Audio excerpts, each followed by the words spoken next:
তোর আরামায়েশের ব্যবস্থা আমি নিজে কইরা দিব, আর এই পাগলা গারদের থেকেও তোর বাইক করার ব্যবস্থা করবো। তোর সম্পত্তি সব আমার নামে লিখা দিত। আমি পাগল, আমি তো পাগল, আমি পাগল, তুমি পাগল, সবাই পাগল, সবাই পাগল। ভাইজান তুমি এসব কি কইতেছো? তুমি পাগল? তুমি কও আমাকে প্রস্তাবে রাজি।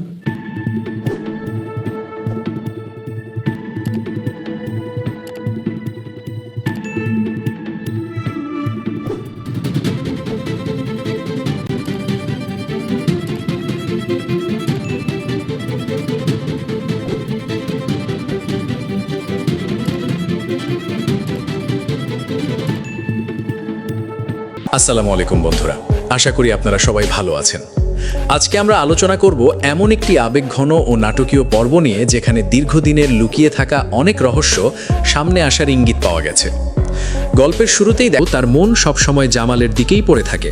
সে জানে শুধুমাত্র আবেগ দিয়ে জীবন চলে না, তাই নিজের ভবিষ্যৎকে নিরাপদ করতে নতুন ব্যবসার পরিকল্পনা শুরু করে।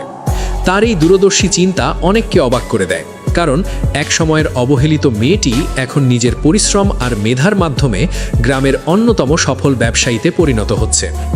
এদিকে হঠাৎ করেই মায়ার জীবনে আরেকটি বড় আঘাত আসে। তার হাতে পৌঁছে যায় তালাকের কাগজ। বহুদিন ধরে যে সংসারকে বাঁচিয়ে রাখার চেষ্টা করেছিল, সেই সম্পর্কের শেষ চিহ্নটুকু যেন মুছে যেতে বসেছে। তালাকের কাগজ হাতে নিয়ে মায়া ভেঙে পড়লেও সে হাল ছাড়ে না।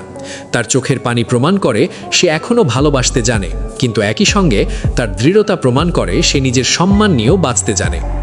অন্যদিকে যারা ভেবেছিল, ভিডিওটি ভালো লাগলে লাইক দিন, আপনার মতামত কমেন্টে জানান এবং এমন আরও নাটকের রিভিউ পেতে চ্যানেলটি সাবস্ক্রাইব করতে ভুলবেন না।